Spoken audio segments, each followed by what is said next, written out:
Po, Major, wala naman po masama kung tatanungin niyo siya. Okay, nandito ka na rin lang, isa ka sa mga person of interest. Kung gusto mo linisin niyo yung pangalan, ito ay voluntary.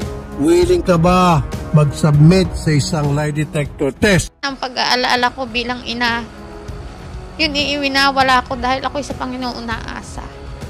Sobrang halos kung susuko ka talagang ikakamatay mo yung sakit at hirap na mararamdaman yung nararamdaman bilang ina. Huling nakita sa Batangas ang beauty queen na si Catherine Camilon noon pang October 13, 2023, subalit hanggang ngayon ay wala pang ideya ang mga awtoridad kung nasaan siya, o kung buhay pa.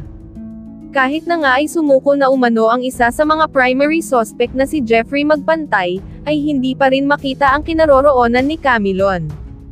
Sa katunayan, ay hindi pa rin isinisiwalat ng mga suspect na sina Police Major Alan De Castro at Jeffrey Jepoy Magpantay, kung ano na nga ba ang nangyari kay Catherine, kung kaya ay dinala muli ng pamilya ni Catherine Camilon ang kasong ito sa tanggapan ni Senador Raffy Tulfo, sa programang Raffy Tulfo in Action. Narito at pakinggan po natin ang mga eksena, na kung saan ay ginigisa ni Raffy Tulfo, ang mga kapwa pulis ni Major Alan De Castro, sa kaso ng nawawalang beauty queen.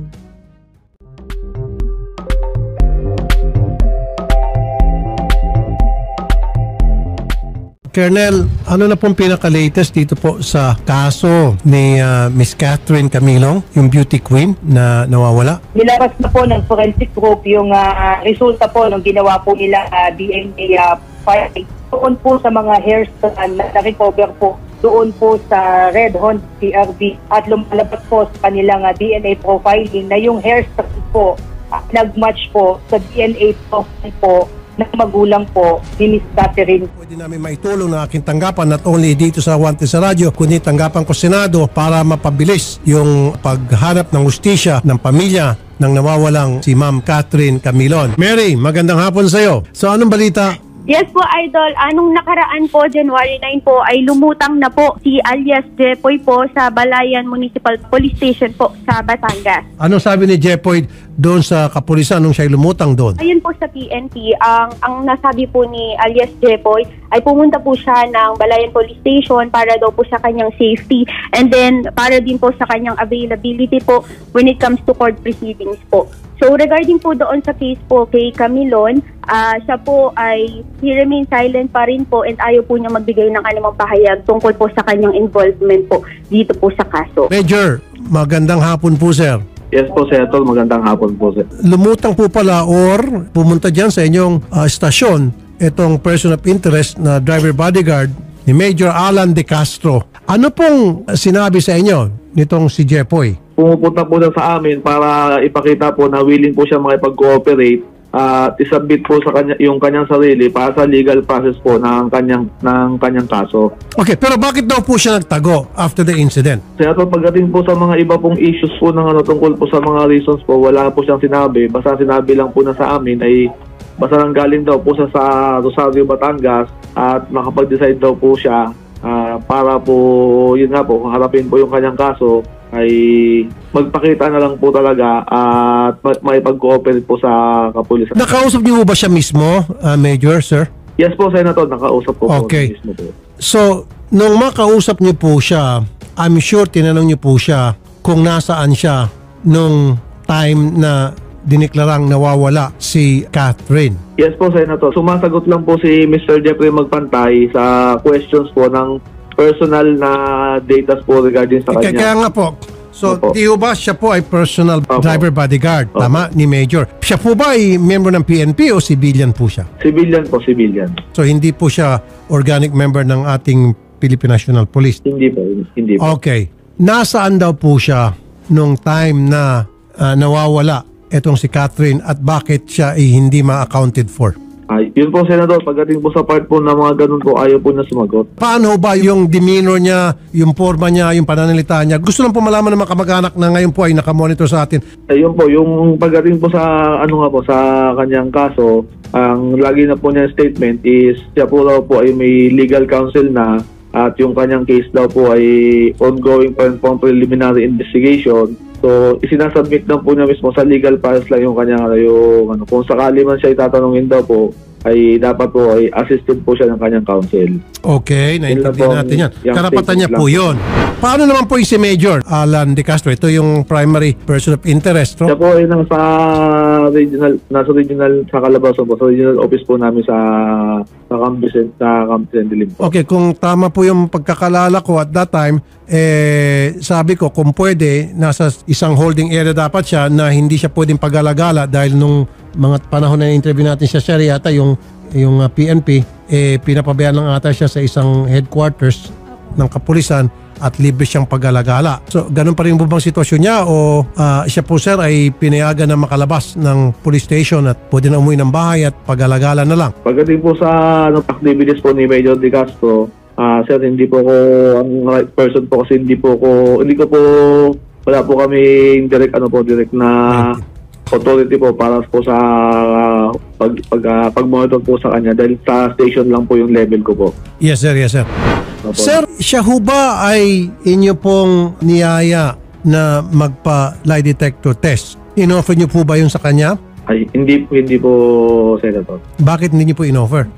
Kasi po yung pag-ano nga po sa kanya ang sinasagot niya po lagi sa kailangan daw po ng lawyer kasi may na-hire na po siyang Kaya nga po, Major, wala naman po masama kung tatanungin niyo siya, okay, nandito ka na rin lang, isa ka sa mga person of interest, kung gusto mo linisin yung inyong pangalan, ito ay voluntary, willing ka ba mag-submit sa isang lie detector test? Pag sinabi niya no, at least tinanong nyo. Sige po, Senator, Hindi niyo po tinanong yun.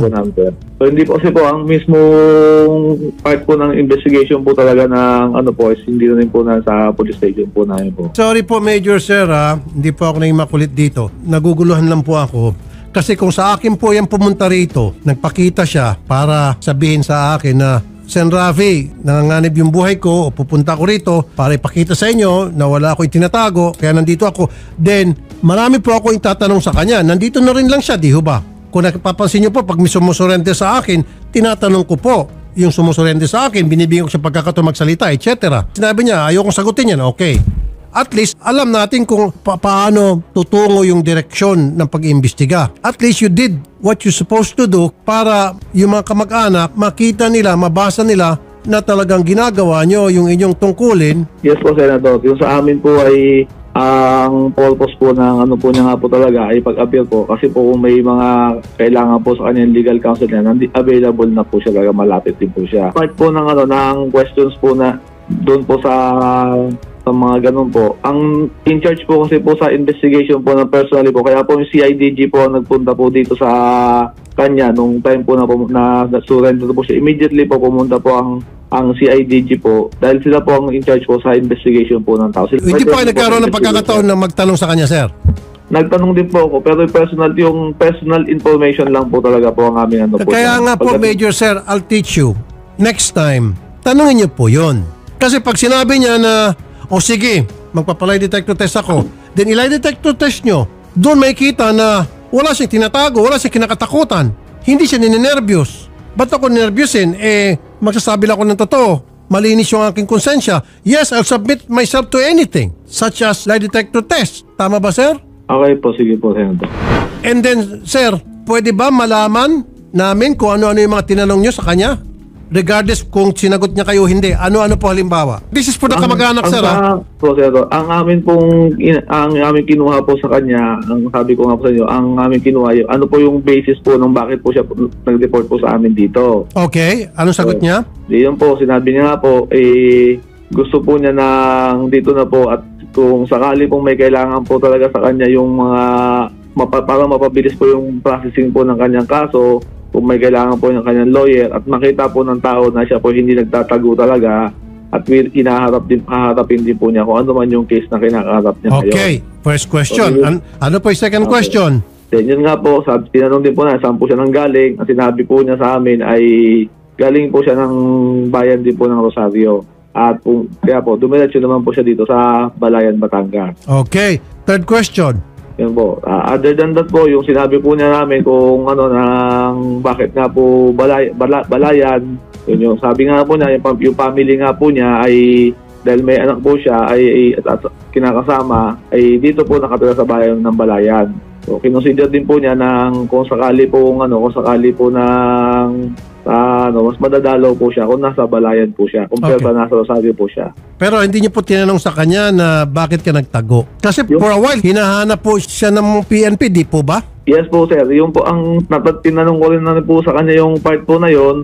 Ang sabi lang po niya ay basta siya po ay ayaw lang po niya magpakita sa mga tao noong time na yun. Kasi nag-iisipan po siya kung paano po magandang actions po na dapat niyang gawin. Okay, so tinanong niyo po yun, sir. Sabi niya ayaw niya magpakita sa tao. Hindi niyo po ginawa ng follow-up question, bakit ayaw mo magpakita sa tao? Yun po, kasi nga po, ang inaayos pa po niya yung mga dapat pong ayusin at kailangan po yun po niya sa pagharap po sa kanyang kaso. Ano na po yung dapat niyang ayusin bago siya magpakita? Ayun, siguro, yun na po siguro po, ang kailangan niya, yung para po may makapag kailangan po sa kaso po niya, yung mga abogado po, kung sakali po may mga inaano siya na witness na pwede niya sabihin kung nasaan. Hindi po siya conclusive na sinabi, basta sinabi ko, ano pong kailangan po niya na para po harapin ang kanyang kaso.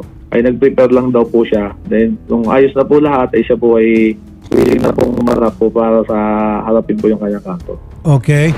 Natanong niyo rin po siya nung mga oras o araw na kung saan nawawala o nawala ito pong si Catherine.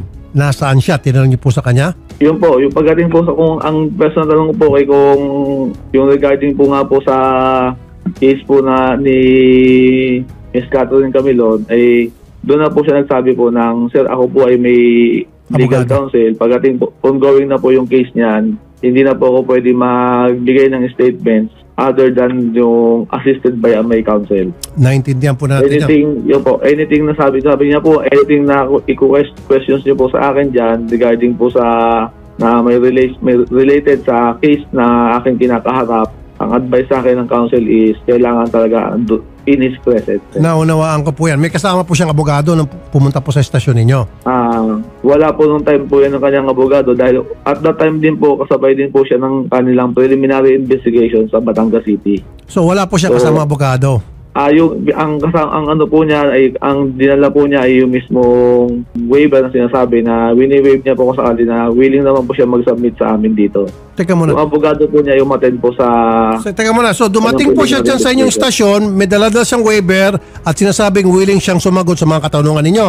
Ano po, yung detention po kasi inukusunod niya po ba kasi masabing hindi-detain po namin. So hindi po siya magreklamo daw sa amin kung siya po nandito po sa amin sa police station. At wala naman kayong karapatan na i-detain siya. Po, sir. Kaya po, sabi nga po namin, hindi rin po kami namin siya pwedeng arestuhin dahil po, ongoing pa po yung preliminary investigation at wala naman pong lumalabas pa na warrant of arrest sa kanya. Saan galing po yung abogado? Sino po nagbigay ng abogado sa kanya? Yung personal po na sa abogado po niya, hindi na po na sinabi kung paano pong... Natapos na ho ba yung ginawang pag-imbestiga ng SOCO, yung pagkukuha ng mga ebidensya doon sa crime scene, sa sasakyan, na process na ho ba yan at meron na pong result? Sir, pagdating po sa yung sa course po ng investigation talaga po, sir, hindi po talaga kami po yung station involved sa case po na yon. So, yun po ay in-assume ang naghawak po talaga ng case is yung CIDG po ng Region 4A. Sige, yan lamang po muna, Major. Nakikinig naman po kanina pa yung mga kamag-anak at salamat po sa time, Major, sir. Yes po, Sir. Mami Rosario, ano pong reaksyon ninyo nung makarating sa inyong impormasyon na itong driver na isa sa mga person of interest sa pagkawala ng anak ninyo ay lumutang na at narinig naman po yung mga pagtatanong ko sa ating kapulisan doon sa sumurente kay Major Ballesteros. Senator, talaga pong nung araw po na nasa sa preliminary investigation kami, doon po namin nalaman na sinabi po nung abogado niya na sumuko nga po sa Balayan si Magpantay. Para pong nagkaroon kami ng pagkakataon na magkaroon ng linaw dahil naasa ho kami na magsasalita siya. Okay. Sa kaso. Alright. Pero hindi ko kayo nagkaroon ng pagkakataon na makausap po itong si Jepoy? Nagpunta po kami kahapon, Senator, sa Balayan sa police station. Nag-usap po kami. Opo. doon sa mga pulis po doon. May kasama po kami na pulis dito sa amin sa Tuwi, pero ayaw naman po talagang makipag-usap ni Magpantay. Pero itong si Magpantay, dati po, nakakausap niyo po ito, nakikita niyo po siya. Dahil driver Hindi nga po siya. Never niyo pa siya nakita. Nalaman niyo na lang nung lumutang siya na ito pala si Magpantay, ito yung driver bodyguard ni Major. Opo. So ayaw po kayong kausapin? Ayaw po niyang makipag-usap kahapon. Pero nakita niyo po siya? Hindi naman po kami dinala ng pulis doon eh. Nung nagsabi po kami na kung maaari makausap namin, ay yun po lamang pulis na nandoon ang umakyat po doon sa taas at para po tanungin daw kung pwedeng makipag-usap. Yun lamang po, nung makaakyat po, sinabi po nga na ang sabi po hindi raw po siya makikipag-usap. Karapatan niya po yun kung ayaw niya makipag-usap sa inyo. Yun nga lang nakakalungkot kung bakit ayaw niya. Kasi kung wala naman talagang tinatago isang tao, sabi ko kanina, malinis ang kanyang konsensya, kahit na balik na rin yung mga tanong, paikot-ikutin, pare pa rin yung sagot mo consistent. Wala kang kinakatakutan, di ba? Pag tumanggi ka, medyo may pagdududa, di ba? Pero kayo po, sa inyong saloobin, ano po ang sa inyong palagay, itong paglutang po nitong si driver bodyguard na Jepoy ni Major? Sa isip po namin, kaya siya lumabas na ganyan para ang inaasahan po namin yung talagang siya magsalita kung ano ba talaga ang totoo.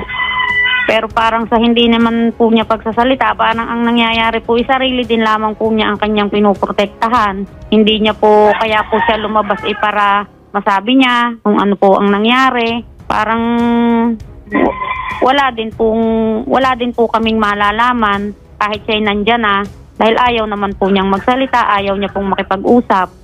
Yun nga po nakakalungkot doon, hindi po natin siya mapipilit. By the way, marami po sa mga nanonood ngayon nagsasabi, nagtatakipan. I hope not. Pero parang ganun po ang dating sa maraming mga manonood ngayon. Totoo nga naman, pagka pulis ang involved, medyo binibaby. Opo, parang dahil kahapon po, sabi po nung kasama ko po yung kapatid ko na siya pong nakipag-usap doon sa na pulis na nandoon. Sabi po hindi din naman nga daw po nila pilitin at baka daw po sila ambueltahan. Yun daw po ang sagot doon sa kapatid ko, nung pulis. Karapatan niya po yun.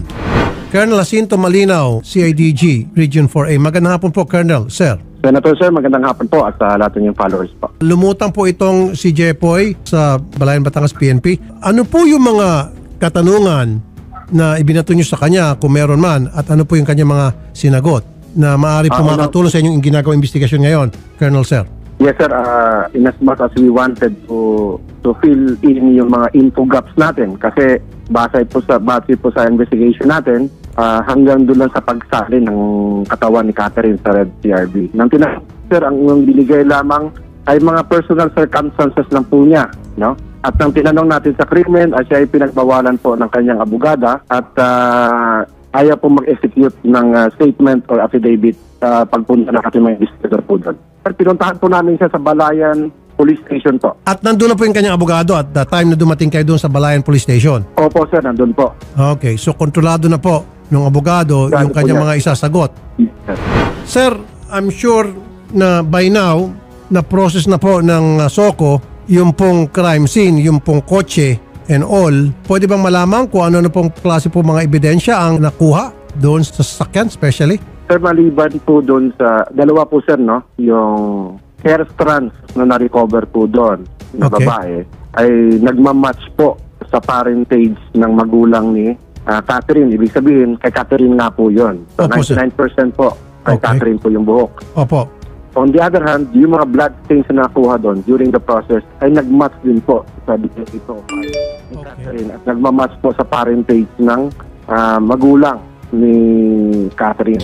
Doon po sa isang nag-process din po for possible lifting ng latent fingerprints po sa loob ay napakalinis po. Wala po tang na-lift ang ating SOCO team during the processing. Okay. Wala po kayong nakuha yung SOCO ng iba pang mga ebidensya doon po sa loob ng sasakyan Negative po, sir. Bukod po doon sa hair strand at blood na sabi nyo nga it belongs to the victim? Negative na po, sir. For info po, sir, prior po sa pag-recover po ng Red CRB, tinanong po natin si Mrs. Camilon. As to the personal effect, earrings, kwintas, at damit na suot ni Catherine or dala niya at the time she went missing, unfortunately, sir, wala po kami na-recover o yung suko natin sa loob na sasakyan ng mga personal items belonging to Catherine po. I'm sure natanong nyo na lang po si Major, yung primary person of interest na nasa kustodiya po ngayon ng PNP. Ano po yung mga naitanong nyo po sa kanya? Basically, sir, yung general inquiry lang, saan po siya yung time na yon. Yun nga nakuha natin, sir, general denial, nasa kampo lang po siya noon, nasa duty. Okay, at yun naman po, yung alibay niya yon, tumutugma naman po sa mga records sa kampo, CCTV at pinatutunayan ng mga kasama niya, etc. Yes, sir. Yes, sir. Nag-conduct po tayo ng investigation, sir. Maliban po dyan, sir, ay nagpa-conduct din po tayo sa internal affairs ng Batangaan ng Proper A ng local PNP na kanilang investigation. So far, sir, wala kami nakitang sir, record na that would disprove na wala siya sa kampo. So, ang ibig sabihin, meron pong mga record magpapatunay na nandun siya sa kampo ng mga insidente. Sir, just like the certificate na nag-duty sa sir, nung time na yan kasi meron kaming duty detail every day, sir, sa PNP. Okay. So, sino pong pumirma doon sa duty record? Sir, hindi ko lang ma-recall, sir. Meron pong duty officer every day po yan, sir. Kaya nga po, paano ba siya? Pag naka-duty po siya, nakaupo lang po siya sa desk? O pag naka-duty siya, he's allowed to go out? Kasi on duty, syempre, ano bang katungkulan ni Major nga pala in the first place? Sir, during that time, sir, he was the deputy of the Drug Enforcement Unit ng exactly. Batangas PNP. Yan nga, sir. Kaya nga, so kung ibig sabihin, kung sa anti-drugs po siya, then kasama sa kanyang duty ay rumonda o lumabas o mag-operate. Tama? Yun nga po, sir. Oh, so pwedeng nasa duty siya, pero nasa labas siya. Sir. Tama po kayo, sir. Thank you. So, yes, Thank you. Tama po kayo. So, hindi natin pwedeng sabihin na porke siya nasa duty, so hindi na siya pwedeng gumawa nung pinagbibintang sa kanya. Gumagalaw din po yan, sir. Gumagalaw. Exactly. Maliban na lang kung siya ay desk officer na nakaupo lamang doon, nag-aantay ng may magpa-blotter at may CCTV, then malakas na alibay yun. Correct po kayo, sir. Tama po kayo, sir.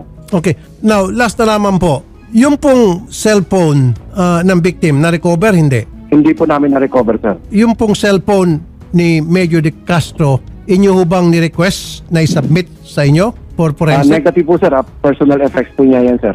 Naintindihan ko po yan, sir. Pero ang ibig ko sabihin, pwede nyo naman po i-request o Major, kung talagang gusto mo linisin ang iyong pangalan, pwede bang i-submit mo sa amin yung cellphone mo para ipa-forensic namin? Did you ask it from that? We have tried verbally before, sir, during the early stage of the investigation, but he declined, sir. Officer to officer. Okay. Medyo declining siya, sir, mag-comment. Okay. So, marami kayong mga tinatanong sa kanya na makakatulong sana sa pag-imbestiga ninyo, pero he always declined. Yes, sir. Yes, sir. Ayun. Okay. Ito bang si Major napa-drug test na po ng kanyang unit? Hindi po namin siya hawak, sir. I'll coordinate with proper officer as to that matter, sir. Paano ba kinakalap ng SOCO yung mga ebidensya tulad nito sa loob ng kotse na kung saan minatagpuan ng hair strand at blood ng biktima? Sir, based on my coordination with them, sir, meron silang mga luminol test, yung nag-apply ng chemical sa loob para makita yung blood stain. On our naked eye, sir, hindi po natin makikita yon. And also, so they also conducted vacuum, sir, para makuha yung mga pieces of particles din, sir, sa loob. Kaya na-retrieve nila yung mga hair strands. Meron pong iba na, if I'm not mistaken, sir, out of the 19 strands, merong few strands doon ng sa lalaki. Okay. Yan po, sir, ay nasa pangangalaga pa rin ng SOCO. And we are also, in our committee meeting, sir, with Proper A, we are also discussing with the legal team namin as to paano namin makuhanan ng sample itong mga respondents natin, suspects na De Castro, So, yan, sir, ay subject for agenda namin, sir, sa next meeting namin, sir. Very good. At least, medyo may napupunta na po itong ginagawa niyong investigasyon. Ayon, medyo nagbago na po yung aura ng pamilya ng biktima. Natanong niyo na ho ba kay Major De Castro kung willing siya na magbigay ng sample ng kanyang buhok para magkaroon ng imamatch? Kagaya ng mention ko kanina, sir, ang aming strategy, sir, ay will go to yung legal team namin. Baka pwede na siyang i-compel ng investigating prosecutors to produce.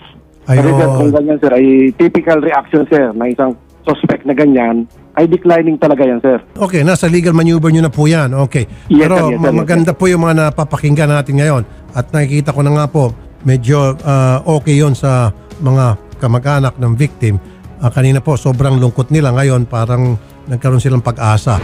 Sige po, Colonel, from time to time, paki-update na naman po yung mga kamag-anak ng victim. Ano po, maging kami kung Yes, pwede. sir, yes, sir. Next week, sir, iikutin kami sa kanila, sir, sa family nila, para ma-brief namin personally, no, as to the next step ng legal procedure, ano yung mga asahan din, para hindi naman sila mabulaga, sir. Isa pa po, Colonel. Opo. Ito, maybe this is a long shot, but try it anyway. Wala nang mawawala.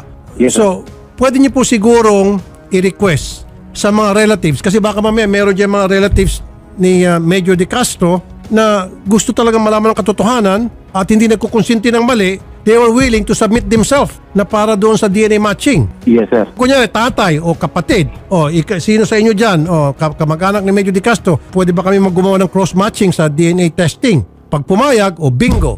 Di ba, sir? Yes, sir. Pwede po yun, sir. Actually, sir, meron po kami mga informal efforts dyan, sir. Doon mismo sa area. And we are also tapping the help of LGU at saka yung mga dating police din, sir, na makakatulong. So, we're hoping for the best, sir, no? Para lahat tayo ay mabigyan natin ng hustisya yung pamilya at harapin niya, sir, kung may problema talaga itong si Major De Castro. Ito. Opo. Ganon din po siguro yung mga kamag-anak ni Jepoy, di ba? Yes, sir. We're very happy nga, sir. Salamat din kami, sir, sa pressure po ninyo. At sumuko, sir. Opo. We do not know as of now as to his motive. Yung nga, sir, gwardyado, sarado lang talaga ng abogado. Malay natin, sir, sa banda-banda rin, sir, ay mag-iiba ang tono. Actually, ako ng reward dito ng 500,000 sa sino man makapagtuturo sa kinaroroonan ni Jepoy. Hindi ko ibibigay ang reward kasi siya mismo ang kusang lumutang eh. Yes, diba? Sir, yes, sir. Tama po kayo, sir. Kami rin, sir, kinoconsider namin yung sinabi po ninyo nung nakaraan and malawak yung aming research, sir. Baka meron siyang pending case sa ibang kaso. But so far, it turned out negative, malinis po siya. Okay. Sige po. Diyan lang muna, Colonel. So, like I said earlier, from time to time, we would really appreciate it kung i-update niyo po yung mga kamag-anak maging kape. Sobrang thank you po, Colonel. Thank you so much. Walang anuman po, sir. We will do, sir. We'll comply, sir, sa sir, observation niyo po. Thank you po. Mabuhay po kayo, Colonel Jacinto Malinaw, Chief Investigator sa IDG Region 4A. God bless po, sir. Colonel. Buhay din po kayo, sir. Thank you po. Ma'am Rosario, ano pong reaksyon niyo doon po sa mga napakinggan niyo pong aking panayam kay Colonel? Napakagaling itong si Colonel Malinaw at very clear yung kanyang mga sagot sa atin. Ma'am. Nagpapasalamat po kami sa lahat ng natulong at lalong higit po sa inyo, Senator. Maraming salamat po sa inyong puspusang pagtulong sa amin at kami po ay talagang naasa. Araw-araw po ay kami naghihintay ng magandang balita para po sa kaso ng aming anak. Wala na po kaming ibang hihilingin pa kundi ang magkaroon ng linaw. Ang problema po na ito para po makita namin at maintindihan kung ano po ba talaga kung nasaan po ang aming anak. Maraming salamat po, Senator, sa inyo, sa buo pong staff ninyo, lalong higit po sa inyo. Salamat po ng marami. Magkakaroon din po ito ng linaw at yun po ang aming inaasahan. Okay. Ito po din masasabi ko po, ma'am, halimbawa, nagdili-dali ang ating kapulisan all of a sudden, okay? Dadaling ko po ito sa Senado in aid of legislation. Paimbestigahan ko po ito. Kasi meron ng ebidensya eh. Bakit yung ebidensya na yon hindi magamit-gamit? Paano in the future we can use such kind of evidence na na-retrieve sa isang crime scene? Yan po, pwede kong dalhin sa Senado yan. Pero hopefully, hindi na siguro kailangan dahil magaling naman to si Colonel Jacinto Malinaw, makakahanap siya ng paraan na para magkaroon ng cross-matching doon sa nakalap na ebidensya na panglalaki raw, malaman kung kanino yon. At bingo, magkalamanan. Sige, dyan po muna, ma'am, ha. From time to time, usap tayo. At kung ano po may tutulong po namin, magsabi lang kayo. Basta't kami po nakatutok dito sa kasong to. Okay? Maraming salamat po, sir. Maraming salamat po, sir. Opo.